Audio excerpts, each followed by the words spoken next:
Good morning. Hello. Nope.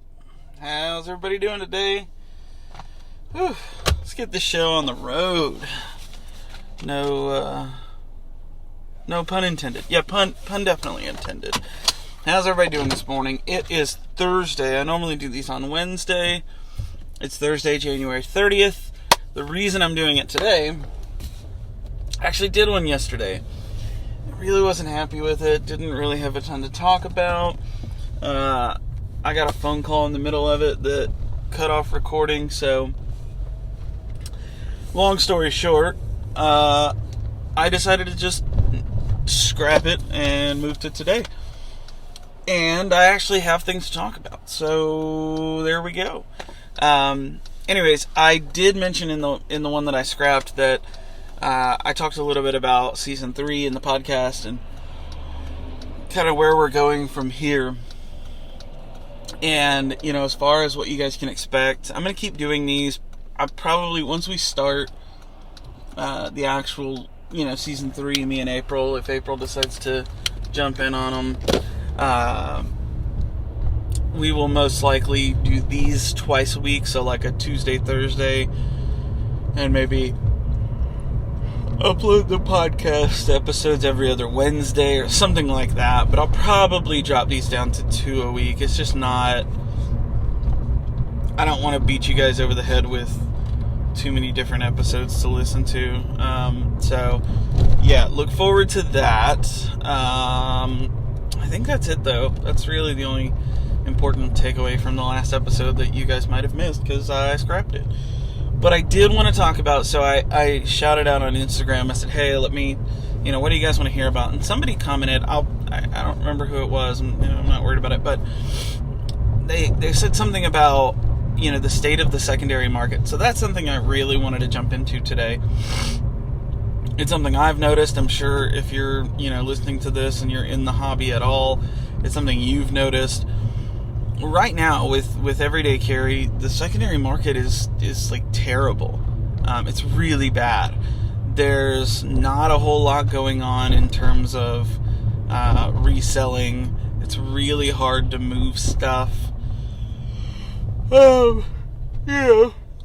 Sorry. On one hand, as a buyer, it's great for you because you can snatch up some really good deals.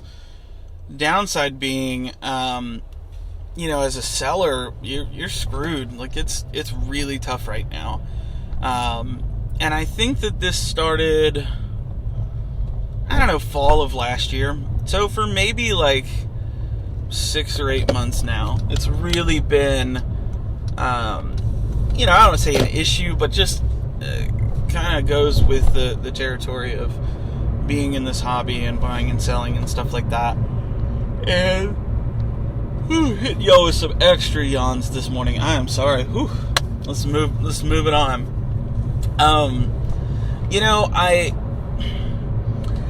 I'd like to speculate and say, well, this is normal or this always happens. But it's weird. It's really hard to nail down what the issue is, and why, this kind of thing is happening. And to give you an idea, there's some stuff. I did an episode of the podcast called Drop It Like It's Hot, I think was the title. It was all about the drop and how gear drops are really, really important in the community. Where, a maker will tease some stuff or show off their next thing, and they'll talk about it, and then finally they'll do a drop where they release, a limited number of whatever product it is. And I think that that's a really good thing, and that it builds hype and it builds awareness, and it gets people excited. And then, it's funny. There are some makers right now that I see drop stuff, and it's sold out almost instantly. Scoopy Loops is still another one that, some people get it and like it, and some people don't understand, but it's basically, he'll announce, hey, I've got some coming up 5 p.m. this day, whatever, And they're sold out within a matter of minutes. Now, John does a good job of hyping things up and really kind of leading into it. And he also does a really good job of just quantities. And people that get cart sniped or don't end up scoring on the drop will disagree with me. But just in terms of keeping his brand going and moving and keeping the hype real, and he's found a really good balance between doing some drops, letting people score, and then the secondary. And the secondary, even for Scoopy Loops, has come down quite a bit. But yeah, I mean, Mythical EDC, I've talked about him a few times on the show. He makes the Bender Breachers and a few other things. His drops, number one, and again, I'll praise him because he. Oh my God, I'm so sorry. Ooh, wow. Sorry, guys. Anyways, he has done a phenomenal job of building hype, doing really limited drops, and you've got to be super quick to get in. And what's crazy is you'll see him doing drops, and 50 people will comment in, and it sells instantly. But then you turn around, and I haven't sold any of his stuff on the secondary, but this seems to be kind of a common thing. You'll find somebody that's dropping stuff, and it's 50 people will say in, and you happen to get a hold of one, and either you don't like, whatever it is, either you don't like it, or it's just not for you. Or perfect example, I have a Fellholter Tiny Bolt, absolutely love it, perfect pen in my opinion. My opinion. See what I did there? Sorry, it's early. Anyways, I searched and searched and searched. Couldn't find the version I wanted on the secondary. Lo and behold, Christy, God bless him, she had one and knew I had been looking, and so she sold me one. And I posted a picture of it. Oh man, I need one. So many. Oh, it's awesome. And then I make the decision, you know what? I love this pen, but I want it in brass instead of titanium. So I find a brass one. I get a brass one. It's in my pocket right now. And I post up this titanium one, literally what I paid. And I'm going to cover shipping. So I'm going to lose $8 or so on the deal from the get-go. Nothing. Absolutely nothing. And I'm posting it on the Fellholter official page, the Tybalt Marketplace. Oh, goodness gracious. Guys, I'm so sorry for the yawns. It's early. And I slept well, but I didn't want to get up. I didn't sleep enough. So, anyways, it took me a while, and I think I lost, I don't know, $18 on it, $20 on it, which sucks. I mean, it sucks to lose any money, but it's also, I think I'll get back to losing value here in a second. But anyways, just in general, buying and selling it's crazy to see what sells immediately and what doesn't. And there's some stuff that 6 or 8 months ago you would have paid $500 for, that's going for $200. There's just it's really, and I think a lot of it is just oversaturation. People are just constantly putting stuff out, and there's just always something new on the horizon, and that's one of those things where it's like, and I've talked about sprint runs and exclusives and stuff, but and that's another thing, sprint runs and exclusives. I mean, there are some secondary Spyderco prices that'll make you lose your mind. I mean, I think the River's Edge pair of 3, they're like $330. Like, what?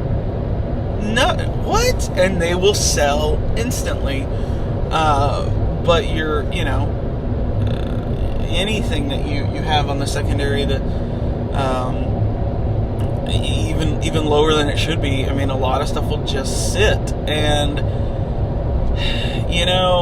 I think segueing into losing money, there's a lot of people that don't understand. And sometimes I'm this way too, and it really just depends on why I'm selling something. But there are so many people that are just hell-bent on exactly what it's worth. Quote, what it's worth, and what it's worth is so subjective. The rule that I try to live by, and again, it's coming from a buyer and a seller's perspective here, is this idea of, it's worth whatever someone will pay for it. And at the end of the day, that's the truth. People will bitch about Scoopy Loops being $100 bead. Well, listen, if there's 15 people lined up to pay $100 for that bead, you better believe it's going to be $100. And that's just how it goes. No method or madness or, no reason in particular, but that's just how it is.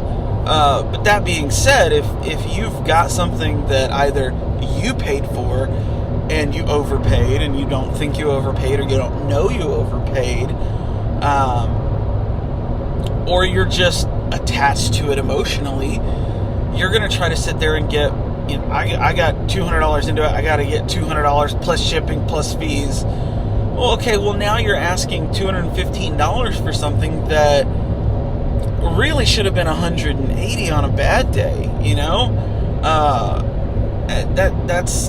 That's why some of this stuff is just sitting, and it's like, people don't understand, like, oh, it's new and packaged, it's never been used.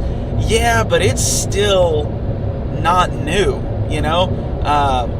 you can drive your brand new, just signed the papers, still has the paper floor mats car off the lot, and you lose money. I mean, that's just how it is. You can't.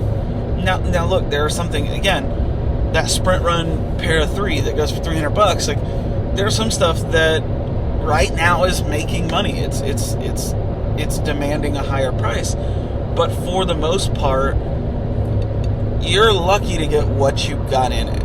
More times than not, you're probably losing some money, and that sucks. And so I think on top of just the market being too saturated, or the people just getting, I think people are just getting bored with it a little bit. And there are days where I'm bored with it too. Trust me, I'm like, man, there's nothing interesting coming out. But I also think people are really trying to nail down what they want. And there are some folks that I see in the community that don't buy and sell. They buy what they like, they keep it, and they're done. And that's great. I like to swap gear, and I've talked about that before, buying and selling, but I'm also getting to a point where I'm figuring out exactly what I want and staying there. And of course, people roll their eyes, no, you're not. Like, shut up. But, I am. I finally have the fell halter that I've really been after. I've got some customization ideas in mind for it, so keep an eye out for that. But I don't see myself selling this one, and I don't see myself buying another pen. It just works too well. It works too well for me and what I want. Same thing with Swiss Army knives. I have 3 right now off the top of my head that I carry and won't get rid of for different reasons. So I have the classic SD from Twice Born Customs with the natural micarta scales. That one I'm not going to get rid of. It was a gift. It was a giveaway item, and I've gotten really close to him, and we've chatted a lot. So I like it. And I like carrying it. It's a nice, compact, simple little knife, and that micarta is just awesome. So that one stays. I've got the brass Rambler with the darkened scales.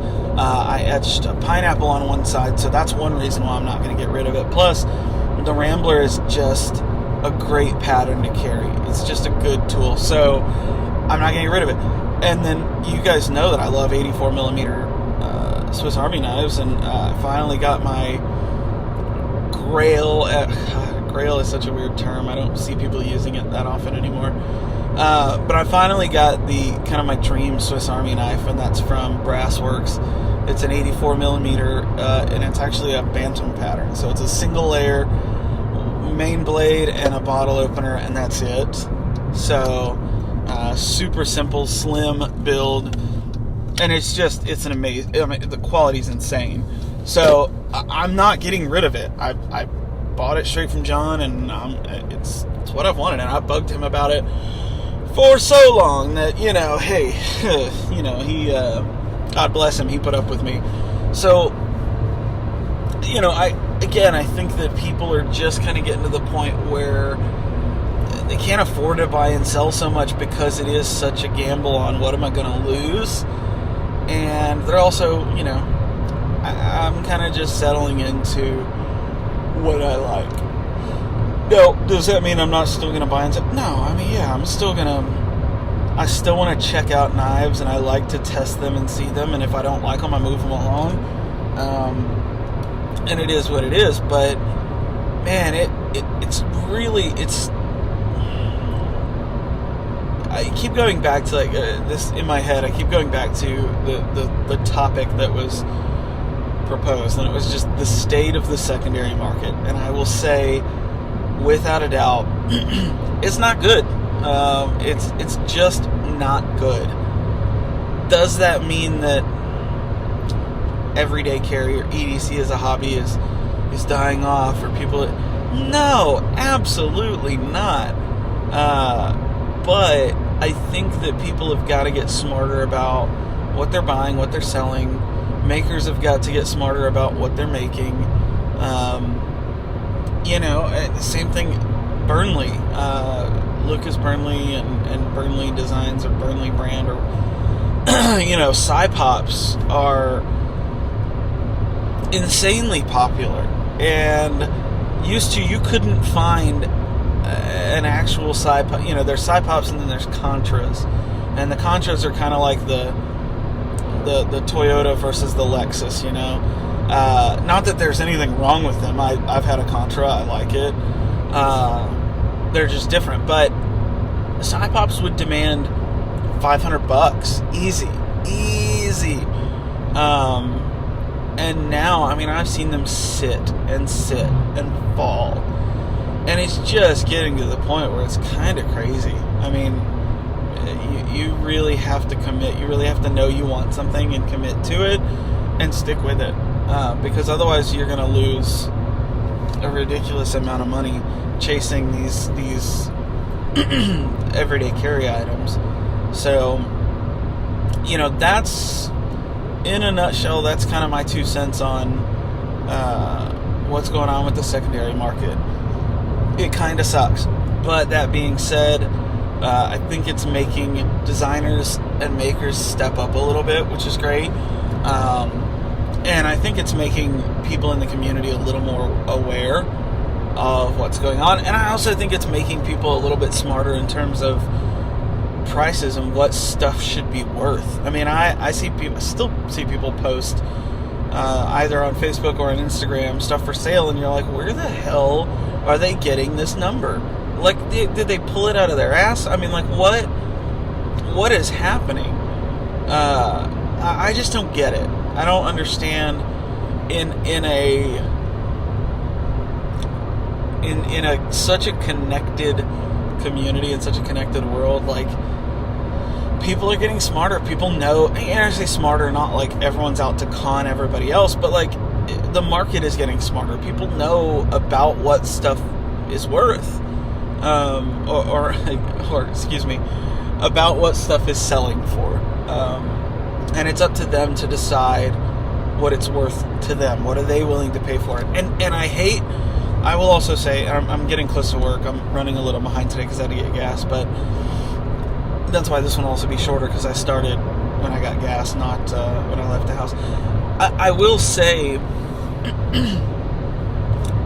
oh God, I just blanked. Oh my God, I'm so embarrassed. What was I going to say? I don't know. Anyways, point being, people are getting smarter. People know what they want, and good. They should know what things will go for and what they'll fetch, and Oh, here's what I was going to say. This idea, I'm going to put this out there. I hate the term lowballing.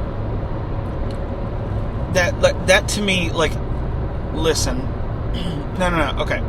I understand the idea of lowballing. Let me just rephrase this. I don't think you should ever be afraid to shoot your shot.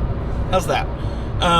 If there's something you see and you like and you want, and you have some justification, they're asking $200, but hey, you know what? You did your research and you saw that the last 3 or 4 that sold went for $120. So you come to them and you say, hey, look, I'm in for $120. And they lose their minds. To me, that person that's asking too much is just out of touch. Now, that being said, again, that's why I try to be pretty open and honest about, hey, this is what I've got in it. This is what I paid for it. And even sometimes, hey, this is what I'm willing to lose because I want to sell it or need to sell it or whatever the reason. But that being said, obviously don't, when I say don't be afraid to shoot your shot, don't come in and, hey, they're asking 200 and the last 3 sold for 195, so I'm going to come in and offer them 160. Get that out of here. Stop. Just be realistic. Respect one another. I sound like a parent, I'm telling all my EDC children what to do. But seriously, that's part of the issue. Is there's a lot of I'm going to ask this much and I know what it's worth, but worth is really subjective at this point. And there are people, and I've seen that I know that in the community that will post stuff up, and I'm like, oh, he's at it again, selling some more stuff. Gonna watch it sit, because you've got to be willing to move. And I think and I think the idea for a lot of people is, well, let me set the bar way high so that when they decide to offer me something, so that they're not lowballing me, it'll still be kind of where I want to land. But I think you set that bar way too high, and then all of a sudden it sits and it sits and it sits. Anyways, I'm pulling up now. I gotta go in. That's my 2 cents on the secondary and what the state of it is like. I hope that this resonates with you guys. Sorry for the few swear words for those that are not a fan of that. But, hey, it's early, I'm tired, and it is what it is. Thank you guys again for the continued support. Do me a favor, be sure to like, comment, rate, subscribe, share it with your friends, and I'll talk to you guys in the next one. Peace.